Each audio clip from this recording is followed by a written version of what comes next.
পহেলা বৈশাখে প্রতি বছর একটা অশান্তির মধ্যে দিয়ে যাইতে হয়। একটা হাজবেন্ড বা বয়ফ্রেন্ড একটা মানসিক চাপে থাকে তার বউ বা গার্লফ্রেন্ডের কাছে। এমনই একটা গার্লফ্রেন্ড যখন তার বয়ফ্রেন্ডকে পহেলা বৈশাখ নিয়ে কথা বলে তখন, জান একটু আসো না, কথা আছে। বলো। আচ্ছা বলো তো, কোন শাড়িটা সুন্দর, এইটা না ওইটা? এটা কিনলেই হয় জান, ব্যাপার না, দুইটাই তো সুন্দর। না একটা বলো, কোনটা সুন্দর, এইটা না ওইটা? দুইটাই তো সুন্দর মনে হইতেছে, এইটা একটু বেশি সুন্দর, এইটা নাও।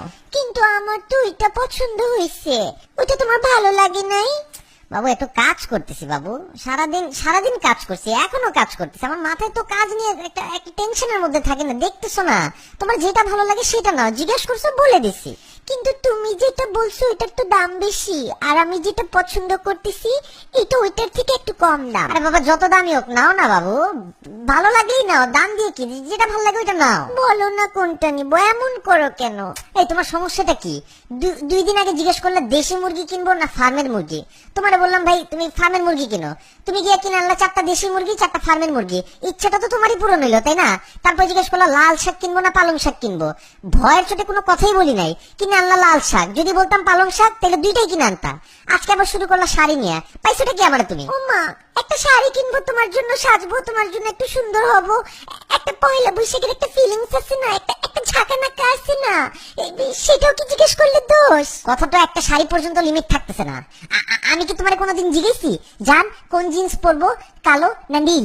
জান কোন টি শার্ট পরবো, হাফাতা না ফুলাতা? জান কোন জুতা পরবো, এইটা পরবো না ওইটা পরবো? জিজ্ঞেসি তোমার কোনোদিন? ভালোবাসি দেখেই তো জিজ্ঞেস করি তোমাকে, এমন করো কেন? জান জিজ্ঞেস করার তো একটা লিমিট থাকে জান, তুমি তো এই লিমিটের গোষ্ঠী উদ্ধার করে ফেলছো।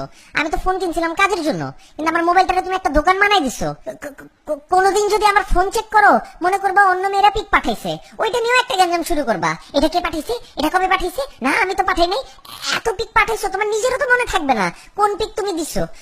আমার লাইফটাতে তো একটা দোকান বাজার বানাই দিতেছো তুমি। এত সিম্পল একটা ব্যাপারকে এত বড় করতেছো তুমি। দুইটা শাড়ির কথাই তো জিজ্ঞেস করছি। তোমার কাছে সিম্পল লাগতে পারে জান, আমার কাছে তো সিম্পল লাগতেছে না। তোমার কাছে দুইটা শাড়ি, আমার কাছে তো 2 কোটি শাড়ির সমান লাগতেছে। বলতেছি এটা কেন, তুমি বলতেছো ওইটা কেন না। তখন যখন বলি ওইটা কেন, তুমি বলতেছো এইটা কেন না। মানে শাড়ির মধ্যে তো হাজার ধরন দেখো তুমি একটা শাড়ির মধ্যে, তোমাদের মেয়েদের মতন তো এত নিখুঁত চোখ আল্লাহ আমাকে দেয় নাই। তোমার কারণে প্রতিদিন একটা আতঙ্কে আমি বাস করতেছি। এমনি বলতেছো কেন?